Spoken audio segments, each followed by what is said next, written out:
حضرت میرا سوال یہ ہے کہ میری شادی نہیں ہو رہی ہے، مجھ کو کوئی عمل بتائیں جس سے میری شادی ہو جائے۔ #، کرنا۔ اس میں یاد رکھیے کہ شادی اگر نہیں ہو رہی ہے اس کی کیا وجہ ہے۔ یاد رکھو وظیفے پڑھنے سے یہ چیزیں نہیں ہوتی۔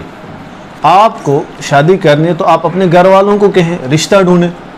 اس وقت المیہ یہ ہے کہ لوگ رشتے جب ڈھونڈتے رشتے یا آتے ہیں اس میں یہ پھر نقص نکالنے شروع کر دیتے۔ اب اس کی ناک تھوڑی ٹیڑھی ہے، اس کی یہ آنکھ تھوڑی ٹیڑھی ہے، چلنے میں ایسا ہے، اب یہ ایسا ہے، نوکری نہیں ہے، یہ اس ذات کا ہے، یہ اس خاندان کا ہے، یہ ہے۔ پھر یہ عمر جلتے جلتے ایک سال ہو جاتے ہیں۔ جب انسان 35 سال کا ہوتا ہے، اس میں آپ کو ایک بات بتاتا ہوں۔ ایک بندہ تھا، اس نے چاہا کہ میں ایسی لڑکی سے شادی کروں جس کے اندر یہ اوصاف ہو، تو ایک لسٹ بنائی 10 اوصاف، یہ بھی ہو، یہ بھی ہو، یہ بھی ہو۔ اب ہر سال دیکھتا ہے کہ لڑکی مل نہیں رہی ہے اس اوصاف کی، تو ایک چیز کم کر رہا ہے، ایک چیز کم کر کے جب 35 سال کا پہنچے تو آخر میں سوچا، آخر میں یہ بچا تھا کہ صرف لڑکی ہونی چاہیے، باقی وہ کچھ بھی ہو، کیونکہ جب رشتہ ہی نہیں ہو رہا تھا۔ اگر یہ وجہ ہے کہ آپ اس میں سے کچھ کمیاں نکالیں پھر تو مشکل شادی ہو جائے۔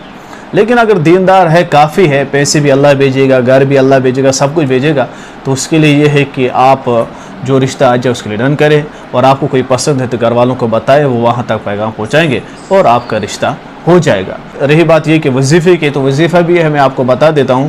یہ وظیفہ مفتی ظفر علی خان صاحب نور اللہ مرقدہ نے بیان فرمایا ہے، اور کہتے ہیں کہ سیدنا موسیٰ علیہ السلام نے جب یہ پڑھا تو اللہ تبارک و تعالیٰ نے ان کو نیک صالح بیوی یعنی حضرت شعیب علیہ السلام کی لڑکی عطا فرمائی۔